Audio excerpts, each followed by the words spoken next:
না না, দেখুন এই প্রশ্নটি আসলে জাতীয় ফুল কোনটা থাকবে না থাকবে এটা আসলে কমিশনের সিদ্ধান্ত গ্রহণের বিষয় না। জি, এই প্রশ্নটি আপনি আমাকে করতে পারেন। আমাদের আগে অন্য একটি দল চেয়েছিল বলে আমরা দেখতে পেয়েছি। সেক্ষেত্রে আমাদের ব্যাখ্যাটি হলো, যেহেতু ওই নিবন্ধিত রাজনৈতিক দল তারা যখন নিবন্ধন পায় তখন নির্বাচন কমিশন থেকে তাদেরকে কেতলি মার্কা বরাদ্দ দেওয়া হয়েছিল। তারা যদি নতুন করে আবার এই প্রতীকটি চেঞ্জ করতে চায় তাহলে তাদের কিছু ফর্মালিটিস আছে, তাদের অনেক বেশি বার্ডেন আছে, যেটা আমরা নতুন দল হিসেবে নাই। আমরা চেয়েছি যে এইটা তালিকাভুক্ত করে আমাদেরকে বরাদ্দ দেওয়ার জন্য, প্রথমত। দ্বিতীয়ত হচ্ছে, নির্বাচন কমিশন যখন নীতিগত সিদ্ধান্ত নিয়ে এই বিষয়টি আইন মন্ত্রণালয়ে ভেটিংয়ের জন্য পাঠিয়েছিল, যেখানে শাপলাকে রাখা হয়নি, এরপরে কিন্তু ফার্স্ট অ্যাপ্লিকেশনটা নিয়ে আমরাই এসেছি। অর্থাৎ আপনি যদি আইনগত বিষয়টি বিবেচনা করেন তাহলে আজকে এই নীতিগত সিদ্ধান্তটি গ্রহণের পরে নতুন করে কে এই প্রতীকটি বরাদ্দের জন্য আবার আবেদন করলো, তার একটা অন্যতম লেজিটিমেট রাইট তৈরি হয়ে যায় এই প্রতীকটি বরাদ্দ পাওয়ার। সেক্ষেত্রে আমরা মনে করছি যে শাপলা পাওয়ার আমাদের কোনো আইনগত ব্যারিয়ার নেই। শেষ পর্যন্ত আপনি প্রতীক হিসেবে সংরক্ষণ না করে আপনাদের ডিসিশন কি হবে? একই সঙ্গে যখন প্রতীক হিসেবে সংরক্ষণ না করে ভেটিং এর পাঠানো হয়েছে, তাৎক্ষণিক প্রতিক্রিয়ায় আপনারা জানিয়েছেন নির্বাচন কমিশন নিরপেক্ষ জায়গায় নাই। আজকে বিষয়টি কমিশনকে জানিয়েছেন কিনা?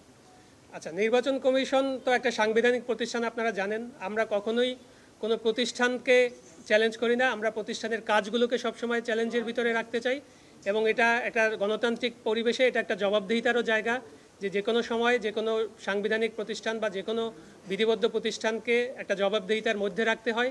সে জায়গা থেকে এই যে আশঙ্কা, এটি কিন্তু আমরা নির্বাচন কমিশন যখন গঠন হয়েছিল 2022 সালের আইন অনুযায়ী, তখনই কিন্তু আমরা আমাদের প্রতিক্রিয়া দিয়েছিলাম যে প্রক্রিয়ায় এই নির্বাচন কমিশন গঠন হয়েছে সেই প্রক্রিয়াটি আমরা সমর্থন করি না।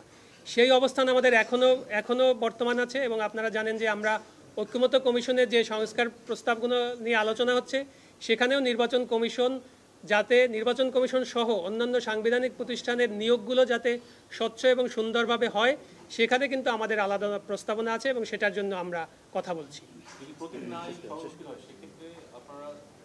না, এটি আমরা আশাবাদী যে আমরা যে আইনি ব্যাখ্যাগুলো দিয়েছি এগুলো কমিশন বিবেচনা করবেন, এবং এখন যে পরিস্থিতি দাঁড়িয়েছে যে আমাদের এই আজকের দরখাস্তের পরে কমিশন এটা যদি না করে, তাহলে আমাদের চেয়েও ভালো আইনি ব্যাখ্যা তাদেরকে দিয়ে জনগণকে কনভিন্স করতে হবে। Thank you so much. ধন্যবাদ।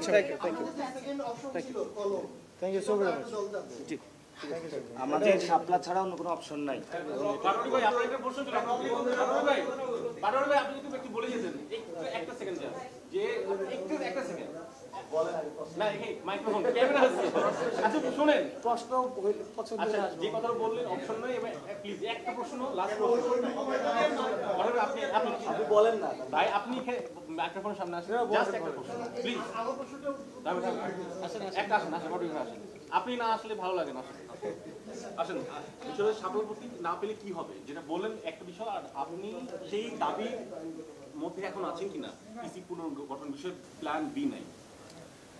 আমরা তো নির্বাচনের আগে ইসি পুনর্গঠন করতে হবে, এটা স্ট্রেইট ফরওয়ার্ড, এবং ইসি যেভাবে পুনর্গঠিত হয়েছিল সে আইনটারও পরিবর্তন করতে হবে, এবং ঐক্যমত কমিশনের যে নতুন যে সিস্টেমগুলো আছে সেটা অনুযায়ী এই ইসিতে যারা সাংবিধানিক প্রতিষ্ঠান অনুযায়ী নিজের ভালো কাজের পরিচয় দিয়েছেন তাদেরকে রাখা যেতে পারে, কোনো ব্যক্তি আকারে নয়।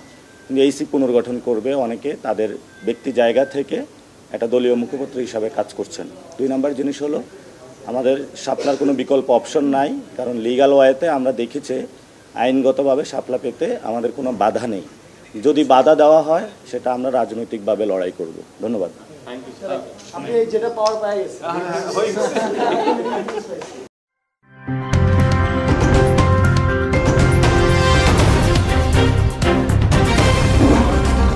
Voice of Tiger.